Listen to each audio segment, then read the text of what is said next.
Social distancing atau jaga jarak mulai akrab dalam kehidupan kita sehari-hari sejak awal masa pandemi Maret 2020. Pemerintah mengimbau seluruh masyarakat Indonesia untuk melakukan aktivitas dari rumah saja dan membatasi kegiatan di luar rumah.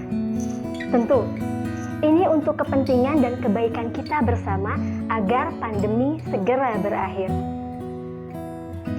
Social distancing sepertinya sangat mudah dilakukan. Tapi, jujur, pasti ada sebagian dari kita yang bosan, mati gaya, bahkan merasa terpenjara. Saya sendiri tidak bisa bohong. Pasca resign dari marketing perbankan kemudian dihadapkan dengan kondisi pandemi dan harus social distancing, itu bukan hal yang mudah. Selama lebih dari 10 tahun, pekerjaan saya setiap hari bertemu dengan orang banyak. Setiap hari berinteraksi dengan orang banyak. Setiap hari berkenalan dengan orang baru. 10 tahun bukan waktu yang singkat. Tentu saja, hal tersebut sudah menjadi bagian dari diri saya, sudah menjadi bagian dari kebutuhan saya. 1 bulan pertama ketika saya harus di rumah saja dan social distancing, it's okay. Saya masih merasa nyaman dengan stok camilan yang ada di rumah. Nonton acara-acara televisi, rebahan, anggap saja sedang mengambil cuti besar. Bulan kedua, saya mulai bete, mati gaya. Saya butuh keluar rumah. Namun ternyata keluar rumah saja tidak cukup. Karena kepenginnya saya ya berinteraksi dengan orang-orang. Saya juga butuh bertemu dengan teman-teman saya. Tapi lagi-lagi, hal itu tidak memungkinkan. Karena orang-orang dan teman-teman saya pun sedang membatasi interaksi, membatasi kegiatan di luar rumah.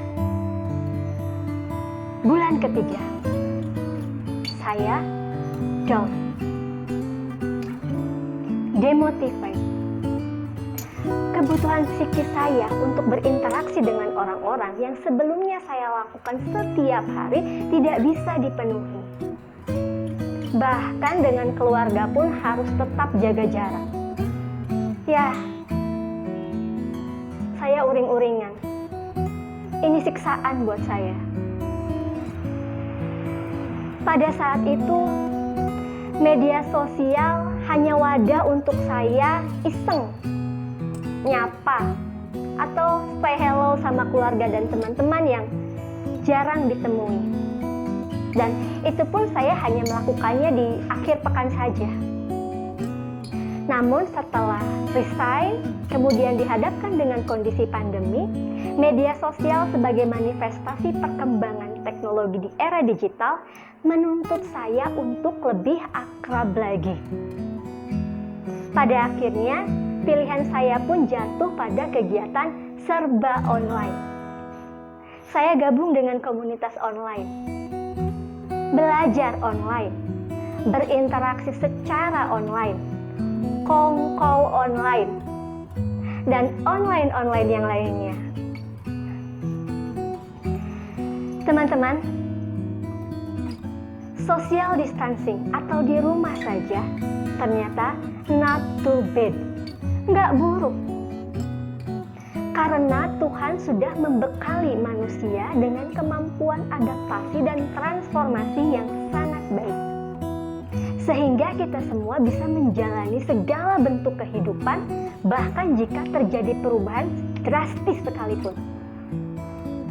Kemajuan ilmu pengetahuan dan teknologi adalah jawaban terbaik pada masa pandemi ini untuk menjangkau jaringan atau pertemanan yang lebih luas lagi tanpa sekat jarak dan waktu.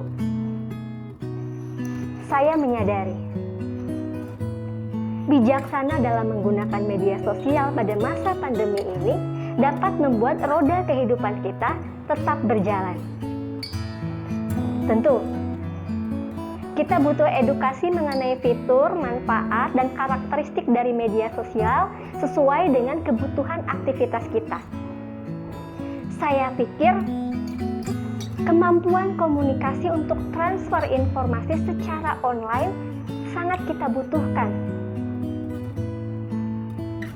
Tips-tips komunikasi online untuk menghadapi tipe belajar orang yang berbeda-beda sangat kita butuhkan, agar pesan atau informasi dapat tersampaikan dengan baik.